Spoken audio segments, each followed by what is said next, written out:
Buongiorno, buon lunedì, bentrovati all'appuntamento sportivo del primo pomeriggio su Telecolor per parlare di sport, per parlare di calcio e non solo, perché oggi parleremo anche di basket, soprattutto oltre al calcio. Do il benvenuto in studio ad Alessandro Vagliasindi. Buongiorno.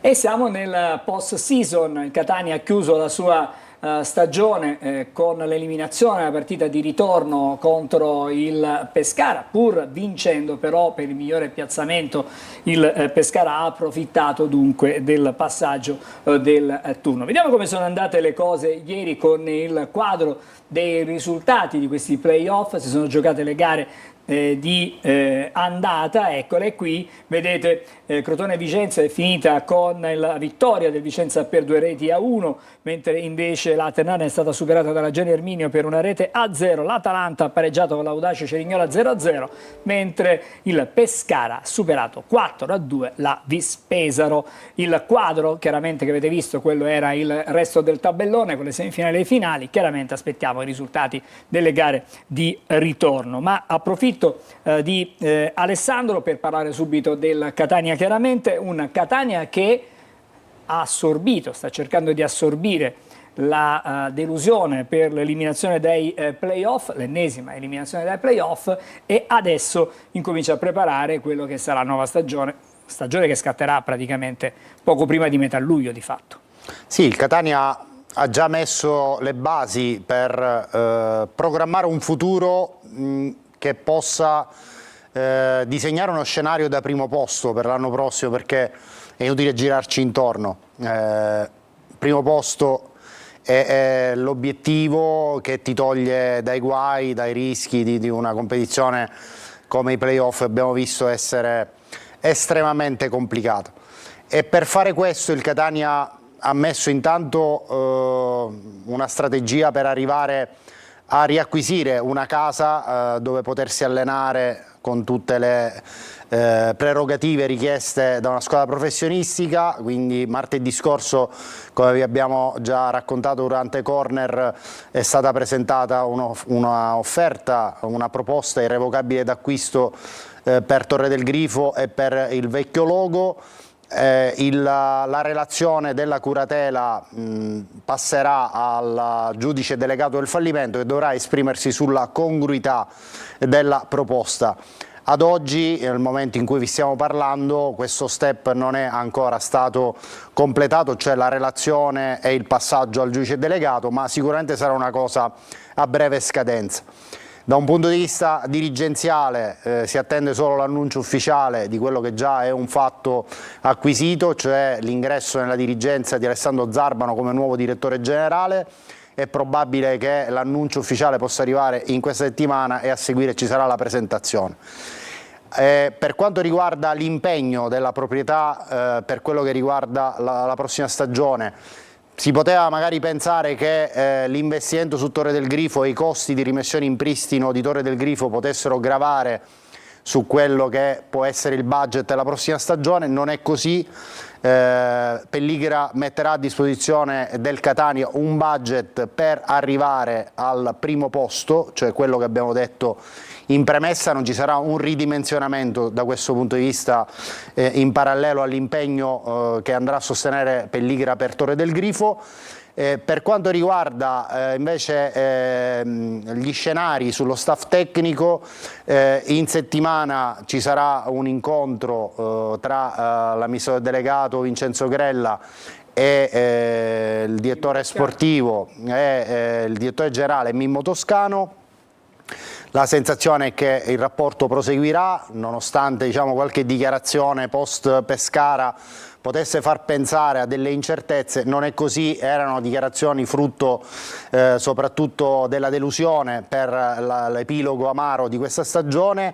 Il Catania asseconderà anche alcune richieste del mister per quanto riguarda un potenziamento dello staff sanitario, dello staff dei fisioterapisti. Il Catania inserirà delle nuove figure in questi due settori. Ci sarà una ti interrompo. Prego. Può essere importante recuperare, chiaramente magari non da subito da avvio stagione, ma da stagione in corso, la struttura Torre del Grifo anche da questo punto di vista, cioè per il recupero e il trattamento dei giocatori che vanno in infermeria, che si infortunano, che non stanno molto bene. Sappiamo che Torre del Grifo in passato ha avuto una struttura all'interno dove si curavano praticamente i giocatori del Catania. È fondamentale, Angelo.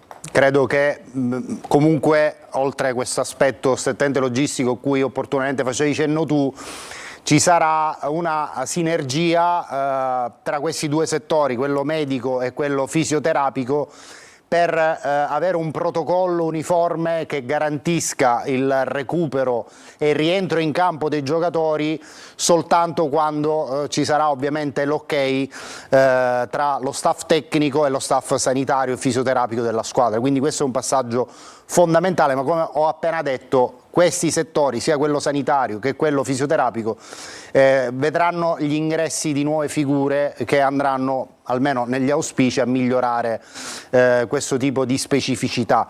Per quanto riguarda invece il ritiro, il 10 luglio ci sarà il pre-raduno, inizieranno le visite mediche e poi a metà luglio le convocazioni per il ritiro, che sarà a Norcia, come avevamo anticipato nel corso di Corner, 3 settimane di ritiro nella località umbra.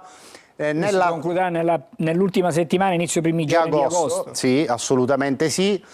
Si stanno valutando delle amichevoli già probanti per verificare la condizione del gruppo, ma ancora certezze in questo senso non ne abbiamo.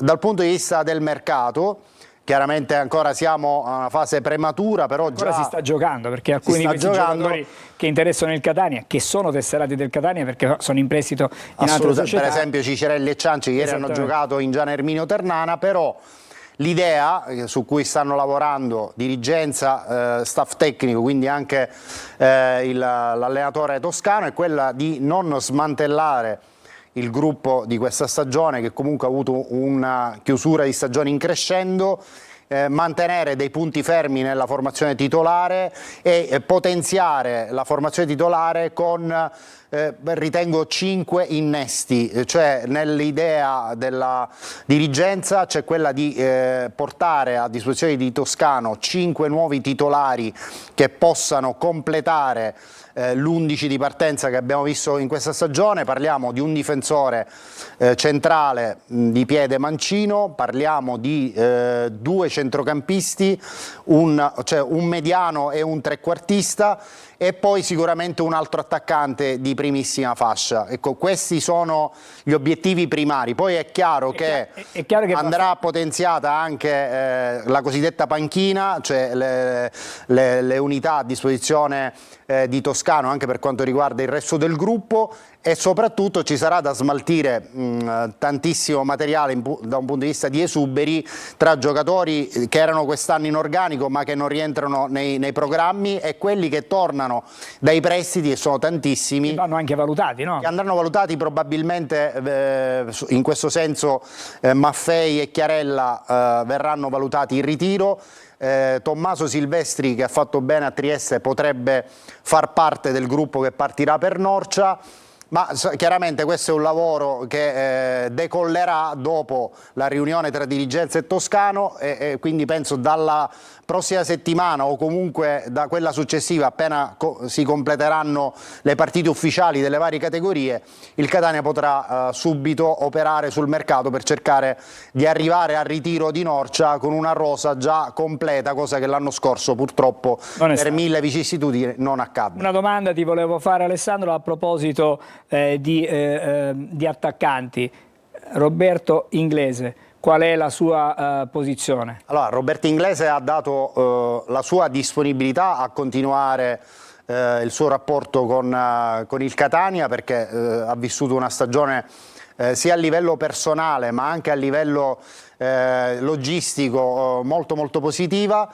È chiaro che le prestazioni di Inglese non sono passate inosservate anche nelle altre serie, quindi il procuratore di Inglese è chiaro che verrà raggiunto presumibilmente da telefonate, ma io credo che l'ottimo rapporto che lega Inglese a Daniele Faggiano potrebbe essere la chiave di volta per la permanenza e il prolungamento di contratto di Inglese in maglia rossa-azzurra. Bene, insomma abbiamo fatto un quadro piuttosto esaustivo su un po' tutti i temi che possono interessare il... È chiaro, perdonami Angelo, che già dei nomi sul taccuino del Catania ci sono, ma è inutile farli ora, che sarebbe un modo per bruciarli definitivamente, però ci sono nomi sia in difesa sia a centrocampo che in attacco che sono valutati con grande attenzione dalla dirigenza del Catania in attesa di sferrare, diciamo, i colpi per cercare di accaparrarseli.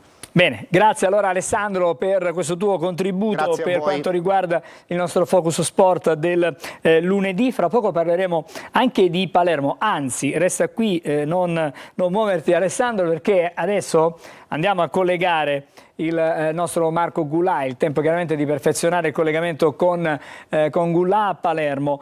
Che, eccolo qua, già lo vedo Marco, una sorte simile quella tra il Catania ed il Palermo, perché entrambe le squadre per tutta la stagione hanno avuto un andamento altalenante. Dobbiamo però dire che mentre il Catania al segmento finale, nell'ultima parte, in qualche modo soprattutto in trasferta ha trovato una certa continuità, il Palermo non è riuscito a fare altrettanto. Io penso, intanto saluto Marco, che l'eliminazione del Catania, tra virgolette, è stata un'eliminazione a testa alta.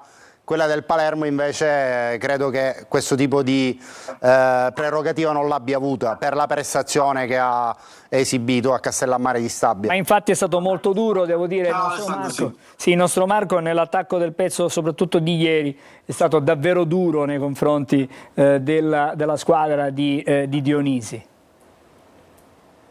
Sì, intanto saluto Alessandro, assolutamente condivido, cioè, il Catania è uscito a testa alta, poteva addirittura anche fare il terzo gol, ha subito quel pareggio del Pescara che insomma per quello che ho visto anche nella partita d'andata, perché io comunque la partita d'andata l'ho vista, insomma non mi è sembrato insomma così più forte del Catania il Pescara.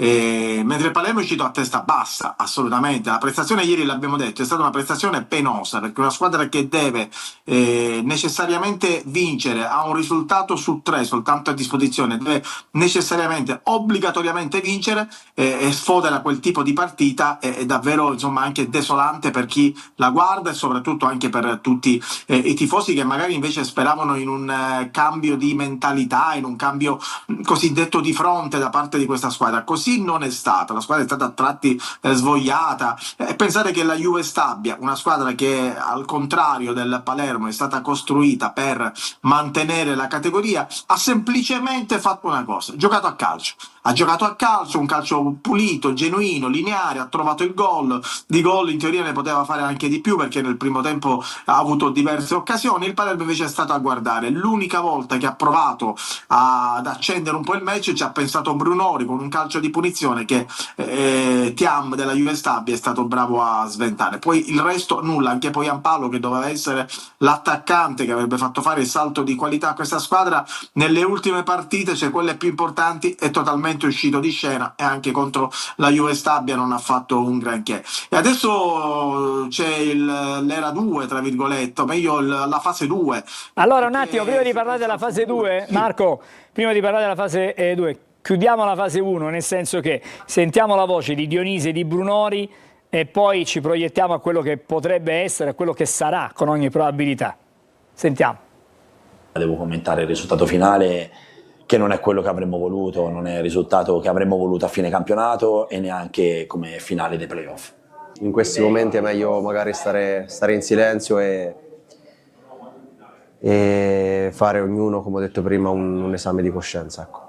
Però bisogna trovare la forza assolutamente di ripartire tutti insieme, di trovare un equilibrio e avere la forza, perché Palermo ha la forza di ripartire, l'ha fatto in momenti difficili, e quindi siamo consapevoli che bisogna dare noi qualcosa in più, assolutamente, e insieme alla nostra gente sicuramente ci sarà un futuro migliore. Beh, Brunori parla parla da capitano a tutti gli effetti, in questa intervista si ripromette assieme a tutta la squadra di riscattarsi chiaramente nella prossima stagione. Le tue notizie quali sono? I tuoi aggiornamenti? Ma intanto dobbiamo capire se Dionisi farà parte della fase 2 a questo punto, ma non credo, perché per come è andato il campionato le indiscrezioni che si rincorrono sono quelle di un cambio di allenatore. Ma attenzione, perché il City Group ci ha abituato a tutto, quindi io non escludo nemmeno che Dionisi possa essere confermato. È un'ipotesi molto lontana, remota, però attenzione, ormai quando si parla di City Group davvero tutto è possibile, perché nonostante le contestazioni, nonostante i risultati andassero in un'altra direzione, il City Group ha comunque continuato a confermare il tecnico Dionisi. È pur vero che hanno speso soldi, perché non è da tutti comprare poi Giampaolo a gennaio, però probabilmente hanno investito male e i soldi vengono spesi male, e soprattutto c'è in questo momento una dirigenza che è poco competente per fare calcio in Italia, perché se mantenere un allenatore per 5-6 anni può andare bene in un determinato campionato come l'Inghilterra con Guardiola, ma lì è un'altra storia, perché comunque a Guardiola i campioni li comprano. In Italia invece devi cambiare allenatore quando è il momento di farlo, e il City Group questo non lo fa, non l'ha fatto l'anno scorso con Corino, meglio l'ha fatto alla fine, non lo ha fatto quest'anno con Dionisi. Adesso non sappiamo se con un cambio di allenatore il Palermo avrebbe stravinto i playoff, però sicuramente una scossa tu la dovevi dare. E poi Brunori dice un'altra cosa abbastanza emblematica, dice: la gente nostra, bene, però se i tifosi del Catania o i tifosi del Trapani o del Cagliari contestano e vogliono un segnale dalla società, comunque la società li prende in considerazione. Se i tifosi del Catania criticano perché non vogliono Toscano, la società comunque li prende in considerazione ed eventualmente anche esaudisce le richieste dei tifosi. A Palermo invece no, nonostante le contestazioni, nonostante appunto la piazza chiede, tra virgolette, la testa sportiva di Dionisi e Gardini, il City Group ha intanto confermato Gardini e chissà se insomma confermi pure Dionisi in panchina. Quindi c'è praticamente una società totalmente distante dalla piazza, e questo fa male anche per la comunicazione. Ad esempio, pensate che l'unico a parlare, e lo ha fatto con una TV locale, è stato Galassi, l'avvocato Galassi, quindi non ha parlato il direttore sportivo, non ha parlato l'amministratore delegato, non ha parlato nessuno, non c'è stata una conferenza stampa per fare un bilancio, per capire davvero qual è il futuro, quali sono i punti che verranno affrontati prossimamente. Quindi è davvero una società che è presente, perché comunque soldi dobbiamo, i numeri sono numeri, i soldi li ha investiti, però sicuramente come mentalità, ma soprattutto anche come attaccamento alla piazza, è distantissima in questo momento. E i tifosi lo vedono, lo percepiscono. Allora, noi ti aspettiamo lunedì prossimo con il nostro focus lunedì dello sport. Grazie ancora a Marco. L'ultimissima cosa, la squadra continua ad allenarsi intanto. Ah, bene. Che cos'è, una punizione? Mi chiedo. Ah no, non è una punizione, è proprio un modus operandi, un mood operativo del City Group. D'altronde il contratto scade il 30 giugno, quindi insomma bisogna assolutamente, poi sono 30 giorni di ferie che dovrebbero essere, quindi fino alla fine del mese ci si allenerà. Grazie a Marco. Come il presidente del Benevento. Grazie. Ciao Marco. Grazie Marco. Ciao ragazzi. Ciao, grazie a Marco. Ci fermiamo. Alessandro, ci salutiamo qui. Ci vediamo lunedì prossimo. Intanto noi ci fermiamo per 60 secondi e poi andiamo a Messina, dove la situazione è complicatissima.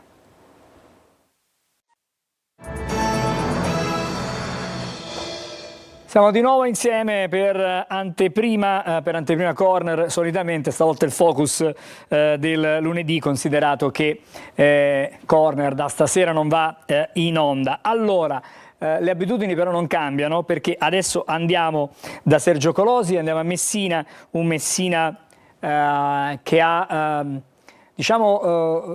quasi mollato probabilmente nelle ultime 2 partite, dopo aver speso tantissime energie psicologiche, energie fisiche, ma soprattutto forse la pesare la situazione legata alla società. Sergio.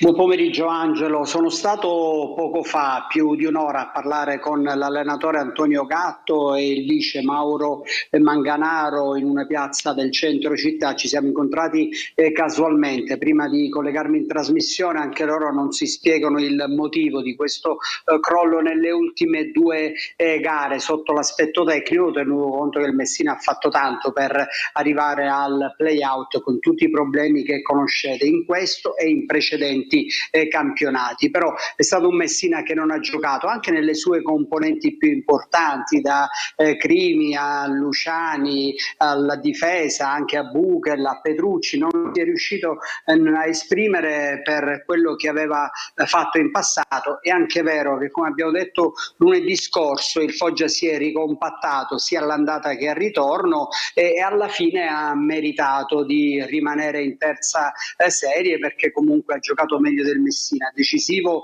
è Mausso. Messina anche sfortunato in alcuni episodi che avrebbero potuto cambiare la partita, come il rigore sbagliato da Luciani. Però è una retrocessione che, più che una matrice tecnica, ha una matrice societaria da individuare nell'ex presidente Pietro Sciotto, perché in questi 8 anni certamente il Messina non è che abbia brillato per gestione societaria. E poi vi daremo anche qualche numero, se no possiamo farlo anche subito, perché si chiudono 8 anni con Pietro Sciotto, con il Messina, tenuto conto della breve parentesi di Invest. E i numeri dicono che il Messina in 4 campionati di Serie D e 4 di Serie C ha vinto 102 partite, 112 le ha pareggiate, 79 pareggi, ha vinto soltanto un campionato, è retrocesso, per cui viene lasciato nella categoria in cui era stato preso. 16 allenatori, 2 all'anno e 238 calciatori, cioè parliamo di più di 30 calciatori a stagione. Questo è stato il club gestito da Pietro Sciotto e la logica conclusione è il ritorno in Serie D.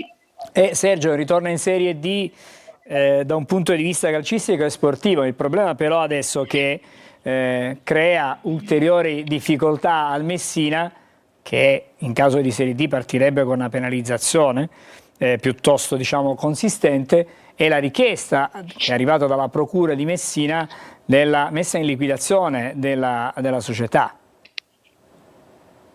Proprio così, il 10 giugno è fissato l'udienza che potrebbe anche determinare il fallimento del Messina con la nomina di un commissario liquidatore, perché praticamente la situazione del Messina è stata definita dalla Procura di Messina, scusate il gioco di parole, praticamente è una società che ha un monte debiti ingente, non ha le risorse per poter andare avanti e incapacità gestionale. Questo significa questo è il motivo per cui è stato richiesto il fallimento. Si potrebbe procedere a un commissario liquidatore e a quel punto la situazione, ricordiamo questa data, il 10 giugno, che è molto importante perché è quello che si dovrebbe e potrebbe verificare, e in quel caso ovviamente il Messina avrebbe difficoltà a ripartire dalla Serie D con un monte debiti sostanziale, con una penalizzazione anche dai 6 agli 8 punti, per cui a quel punto si profila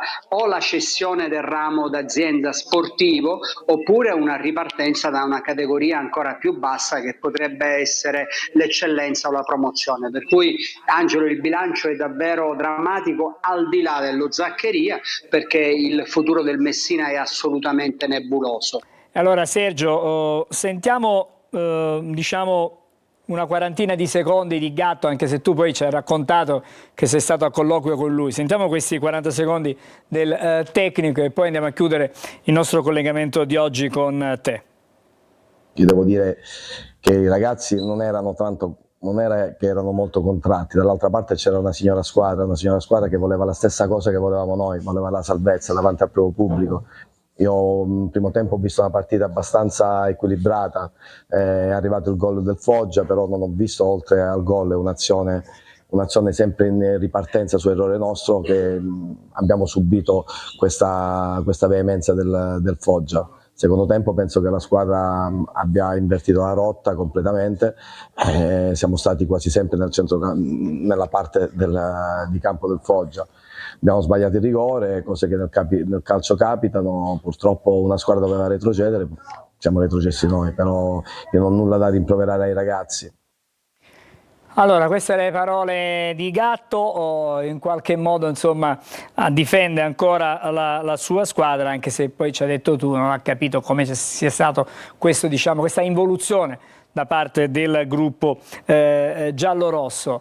Sergio, noi restiamo chiaramente legati a te, nel senso che sarai tu ad aggiornarci nel corso dei telegiornali nei prossimi giorni, quali saranno le evoluzioni, per capire se effettivamente ci sarà qualcuno disposto, se c'è qualcuno disposto a assorbire tutti questi debiti, a pianificare i debiti diciamo del Messina e magari, che ne so, ripartire dalla Serie D con una penalizzazione piuttosto pesante, o altrimenti bisognerà riscrivere la storia di nuovo di questa società. Negli ultimi anni ce ne sono stati tanti di episodi di questo genere in riva allo stretto.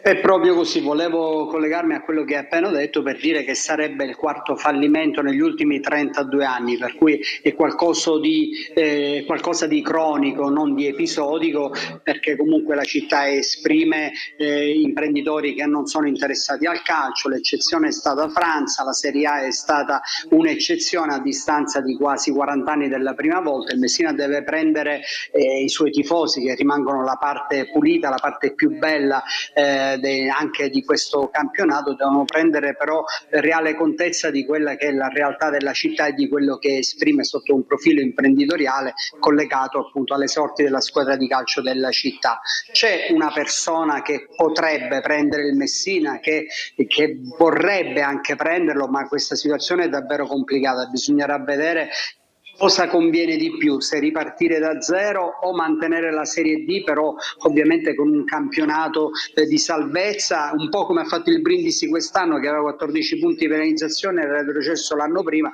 però non ce l'ha fatta e adesso è finito in eccellenza, per cui bisogna prestare massima attenzione, oppure se ripartire dall'origine. E questo è Immacolato Bonina, che si è speso nelle ultime settimane per il Messina e potrebbe venire in soccorso del club giallo-rosso, però soltanto il futuro potrà stabilire come. Intanto c'è la data del 10 giugno e il Messina per quella data potrebbe anche essere dichiarato fallito. Grazie, grazie allora Sergio Colosi, aspettiamo i tuoi aggiornamenti. Adesso andiamo a parlare anche di basket, perché è cominciata l'avventura nei playoff scudetto della Trapani Shark contro Reggio Emilia. Gara 1 si è chiusa con il successo 80-75 per la formazione granata. Stasera si replica sempre a Trapani, gara 2, con l'obiettivo chiaramente di consolidare il vantaggio acquisito nei confronti di Reggio Emilia. Ricordiamo che si gioca al medio di 3 gare su 5,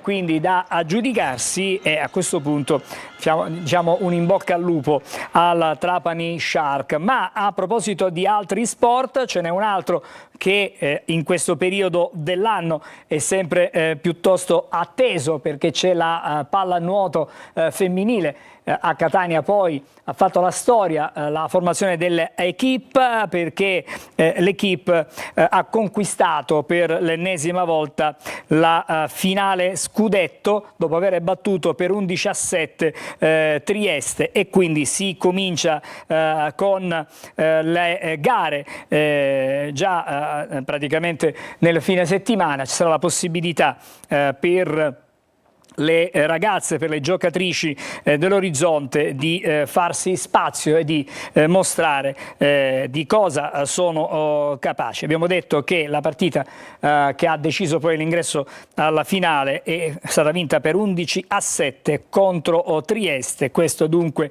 un importante risultato. Abbiamo fatto e quindi in bocca al lupo, abbiamo detto prima, alla Trapani Shark, in bocca al lupo anche alla Equipe Orizzonte. Noi con il Focus Sport per questo lunedì ci fermiamo qui. Grazie per averci seguito, a tutti voi l'augurio di una buona giornata.